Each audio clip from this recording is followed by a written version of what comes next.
Let's go get him. Let's go get him. It's week 4. I know it's week 4, and I know it seems like I've been struggling, but we're gonna get it going. We're seriously gonna get it going. It's been a little different this year. Last week was one of those weeks. Teams that I'm thinking are gonna ball out and have been dependable really turned out not to be. I thought Maryland was really one of those teams. After last week playing Temple, you see that they're really not one of those teams. So, I mean, moving forward, I think it'll be, one of those years where there's some ups and downs, but I see a big week this week.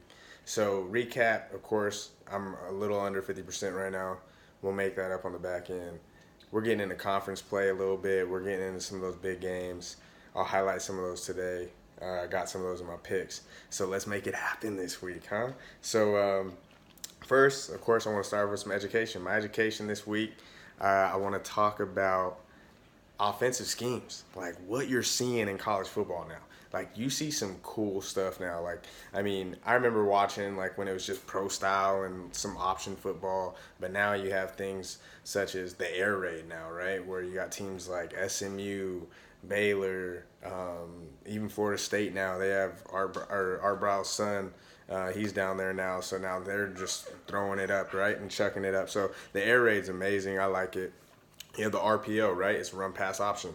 So you're having a lot of these quarterbacks now that are running an RPO scheme where they're check and run, right? And they're reading, right? It's just a read off of the end, and then they're either handing it off or they're taking it, or they might take it and dish it off. So, there's so many cool things now. And then you have, of course, your triple option, what Georgia Tech used to do, but not anymore. You see Army, Air Force, Navy, they still do it. Usually you're going to see teams that do that are like somewhat less athletic because they're trying to catch teams on reads, right? So if you're a safety or if you're a corner or a linebacker, you have to you have certain keys when you're playing that offense. If you're not on your key and you might be falling asleep or kind of not focused, that's when they get your butt. So it's kind of cool just being able to see a lot of those different things. And then, of course, your pro style offense, more of like a West Coast kind of scheme. You see it a lot in NFL. There's some teams that still do it. LSU used to do it. They don't even do it anymore. So, a lot of teams are starting to mix it up, and it's cool to see. It's a lot of fun. It makes college football exciting, right? It's not monotonous. So that's just a little bit of education, just talking about some schemes and things. Going to my guest pick of the week, my best buddy, my best man, D. White, Derek White out in Indianapolis. He hooked me up with a pick this week.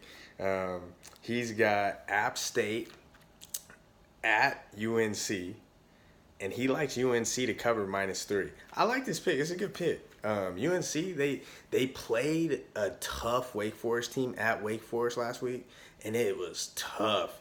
UNC actually had the short week. Wake Forest had a full week to prepare because they had already played on a Friday before. So I think that might have been something that you could take in as a factor. UNC battled back in that game, put up a huge fight late in the third and the fourth quarter. I loved it. I think that Sam Howell kid is something special at quarterback down there in UNC. They got him for 3 more years after this year. He's a true freshman. Remember that. So I like that pick, D. White. We'll see what happens, man. But go UNC. App State is tough, so you don't know. But great guest pick. Thanks, D. White. Appreciate you, man. Game 1. Game 1 of week 4.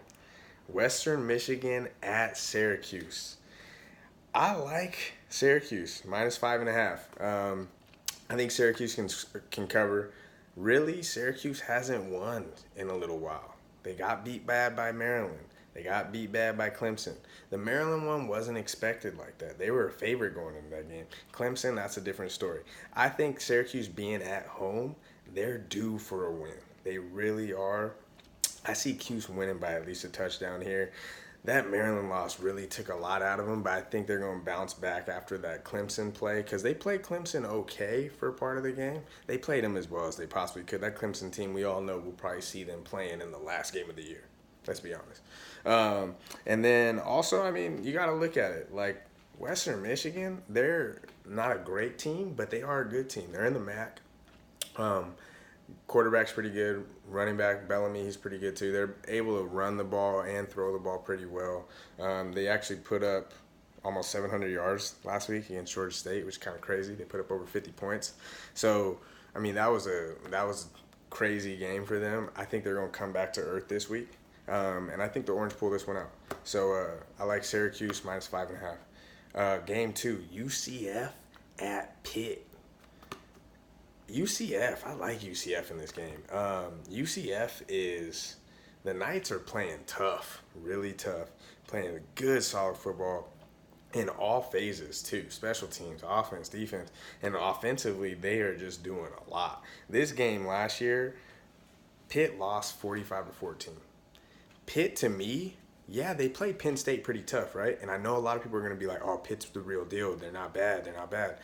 Really, I think that's more of a testament of the team that Penn State is. I really don't think Penn State's that great.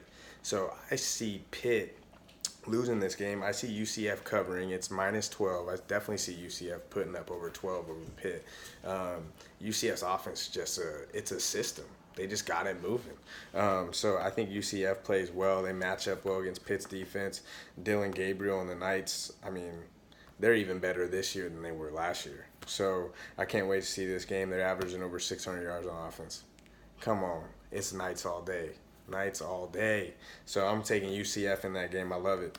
Game 3, Oregon minus 10.5 at Stanford. So, yeah, they're going to Stanford. Not the best place to play in the Pac-12. We've all seen teams struggle bad going to Stanford to play.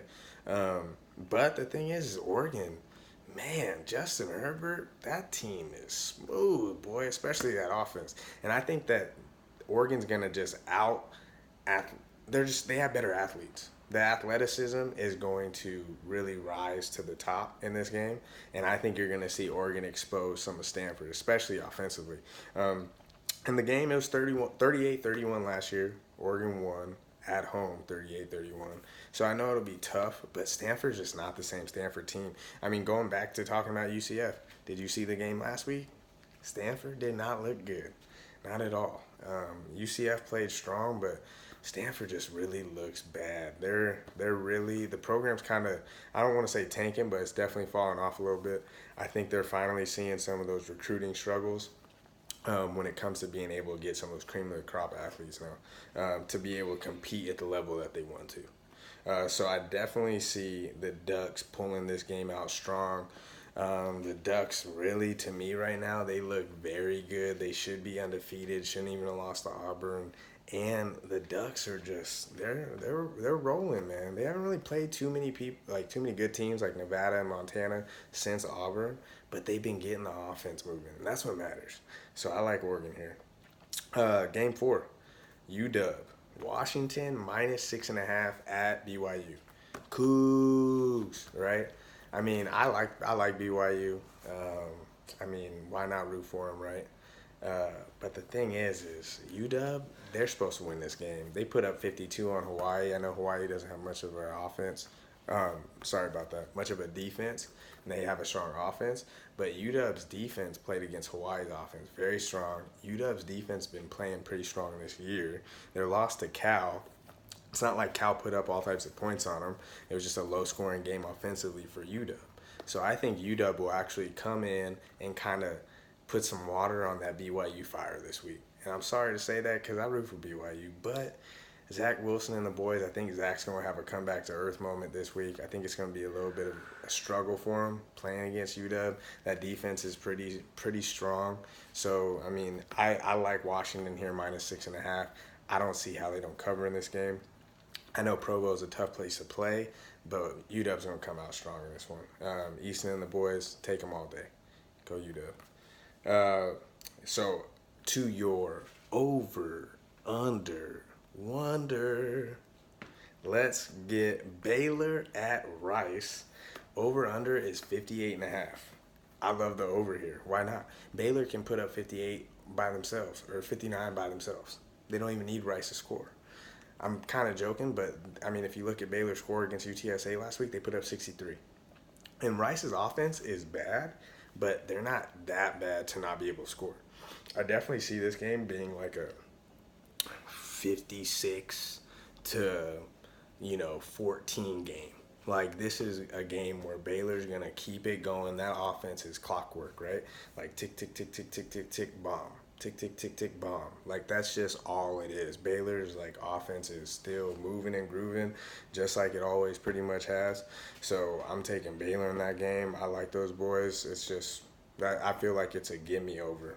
Um, for your money line dime, it's tomorrow night's game. It's the highlight. Houston at Tulane. This is a big game. I like this game. It's a big game because it's a Thursday night game for college football. Hasn't really been, this is actually the first Thursday night game of college football. So when you look at it, Houston is kind of on a main stage tomorrow night. They got to make something happen. They haven't been playing well so far. They got to get it going. And I think Dana Holgorsen will get his guys going because this is a game for the program. They gotta do it. And it's crazy that this is a money line pick because Houston at Tulane, it sounds like it's flopped wrong, but no, check the line. Houston's not the favorite. I like Houston in this game. I mean, this should be a money line that goes off around probably like plus 200, plus 180. I'm taking that. I like that pick. I think that De'Aaron King, he is by far one of the most talented athletic players in the nation. This dude was in the Heisman talks early on in the year. I know we're still early on in the year, but I don't know if he's going to even be there at the end. But he's a talented player, and I think he'll expose Tulane. I see Houston getting it rolling this week for the first time. So, yeah, I love Houston. Take Houston. Tulane's not a bad team. They played Auburn pretty tough, but I just don't see them pulling this one out. I think it's too big of a game for them. I don't think they're ready for prime time. Not at all. And for your go get 'em pick of the week, we got Michigan at Wisconsin. I love this. This is an 11-13 matchup. Big matchup early on in the year. It's not even the biggest Big Ten game of the year, but it's a big matchup for this week, and I love it. I think that Harbaugh and the boys are struggling, right? Everybody thinks that, right? They played Army, struggled against Army, could barely get their offense going against an Army defense that's not that great. Army gave up, I think, more points to UTSA than they did to Michigan. I'll have to check that, but I know it was actually a battle in that game. You just look at some of the other things, like Wisconsin knows who they are. What are they going to do? I'm going to hand it off to Jonathan Taylor. I'm going to let him run somebody over and take it 50 yards. I'm going to keep doing what I'm doing because I know what to do. Michigan's over here mixing up their offense. They're running the spread now. They're all discombobulated. Shea Patterson almost looks like he's like a true freshman. It's just, it hasn't been running smooth. And I think they're going to continue to have some of those woes in this game at Madison, which is another big thing. They're going to Wisconsin. And they're only favored, Wisconsin, the Badgers are favored at -3.5. I like that line a lot because Wisconsin hasn't given up a score this year. Not even a field goal. These boys have a 110-0 scoring margin. Come on now. And that's against Central Michigan and USF. Are those Big Ten teams? No. But they're actual D1A FBS programs that aren't at the complete bottom. Yeah, USF's struggling. Yeah, Central Michigan's not at the top of the map. But at the same time, there's still teams that are credible teams. We all know AB came out of Central Michigan. Yeah, so, I mean, that's something. So, I mean, I'm just talking, I feel like Wisconsin's a great pick here. Defensively, offensively, they just know how to get the job done lately. And I think they might actually even have a shot to, really compete on their side of the Big Ten. So, that's my picks. These are my picks this week. I love these picks. I do it for fun. I'm no pro, but, have fun with it. So go out there, have fun watching college football this weekend. I know I will. And go get them.